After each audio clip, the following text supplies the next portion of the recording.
कहानी उलझ भाग 6। मेरा शो बातें बातें विद सतेंद्र, कुछ किस्से कुछ कहानियाँ, एपिसोड 15। और एक बार फिर से आप सभी का स्वागत है। तो इस भाग में क्या है रिया के खत के दूसरे खत के खुलने का इंतज़ार। तो एक बार फटाफट जान लेते हैं कि अब तक कहानी में क्या हुआ। रोहन की कंपनी में एक दिन चोरी हो जाती है, जिसके सदमे से रोहन अस्पताल में भर्ती हो जाता है। उसके सौतेले भाई अमन की नदी में डूबकर मौत हो जाती है, जो एक खत में पता चलता है कि वो एक आत्महत्या थी। उस आत्महत्या का कारण रोहन की पत्नी रिया को बताया। कुछ दिन बाद रिया का भी कत्ल हो जाता है। अमन की मौत एक दुर्घटना में हो जाती है। और फिर शुरू होता है सिलसिला रिया के खत के आने का, जिसमें और भी पहेलियाँ जुड़ती हैं। वही रिया जो रोहन की पत्नी कहलाती है, और अमन के आत्महत्या का कारण जिसका कत्ल हो जाता है, लेकिन खत तो रिया का ही आ रहा है। तो आगे बढ़ते हैं। तो जैसा कि आपने देखा कि पुलिस ने अपनी कोशिशें भी जारी रखी थी, लेकिन कुछ ज़्यादा हाथ नहीं लगा। इतने में हफ्ते भर के इंतज़ार के बाद रिया का खत आता है, जिसके लिफाफे पर लिखा था भाग 2 और नीचे लिखा था आपकी रिया। खत खुलता है और हवलदार ने पढ़ना शुरू किया। आदरणीय महोदय, उम्मीद के मुताबिक आपने अपनी तहकीकात को आगे बढ़ाया भी होगा। अमेरिका भी गए होंगे और वहाँ की पुलिस की मदद से वहाँ के कॉलेज भी पहुँचे होंगे, जहाँ अमन और मेरी दोस्त की मुलाकात हुई थी। लेकिन मुझे पता है आपको कुछ खास पता चला ही नहीं, और नहीं चला होगा। मुझे पता है आपने मेरे बारे में भी पता किया था, लेकिन आपको वहाँ भी कुछ हाथ नहीं लगा। मैंने तो पहले ही कहा था कि मुझे ढूंढने में अपना समय बर्बाद मत कीजिएगा। हवलदार थोड़ी देर के लिए रुक जाता है और पुलिस असमंजस में एक दूसरे को देखती है कि वहाँ सभी ने रिया के बारे में कुछ नहीं बताया, बल्कि लोगों ने यही कहा कि यहाँ रिया नाम की कोई लड़की नहीं रहती। फिर रिया को कैसे पता चला कि पुलिस उसे ढूंढने वहाँ पहुँची थी। खैर, हवलदार ने खत को आगे पढ़ना शुरू किया।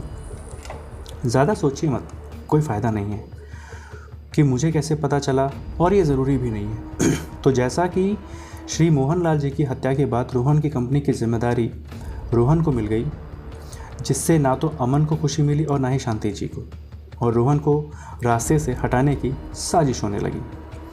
अमन और शांति जी को पता था कि श्री मोहनलाल जी की हत्या के अगर तुरंत बाद रोहन को कुछ भी हुआ तो सीधा शक अमन और शांति जी पर ही जाएगा। इसलिए दोनों ने थोड़ा रुकने का फैसला किया, और इस बीच रोहन को रास्ते से हटाने की साजिश रचने लगे। और इधर मेरी दोस्त को जब पता चला कि मैं यानी रिया उसकी दोस्त इस परिवार की बहू है, रोहन की पत्नी है, तो उसने मुझे अब तक की सारी बातें बताई जो कि अमन ने उसे बताई थी।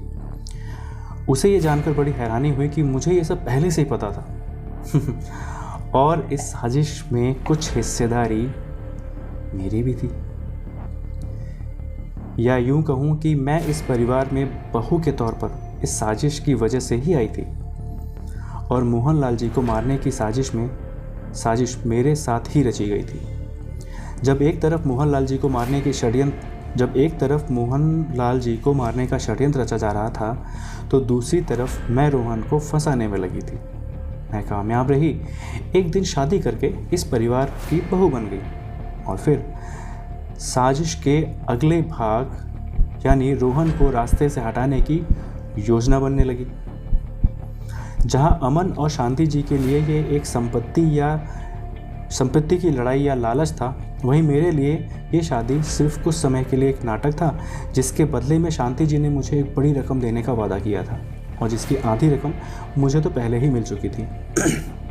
एक बात ज़रूर कहूँगी कि रोहन को मारने की साजिश थी और आत्महत्या अमन ने कर ली।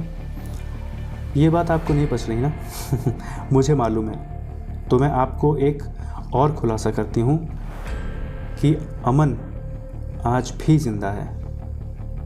चौंक गए ना आप? चलिए मिलते हैं मेरे खत के अगले भाग में बहुत जल्दी। ख्याल रखिएगा अपना। आपकी रिया। तो कहानी का एक और भाग, रिया का खत का तीसरा भाग और एक नए सवाल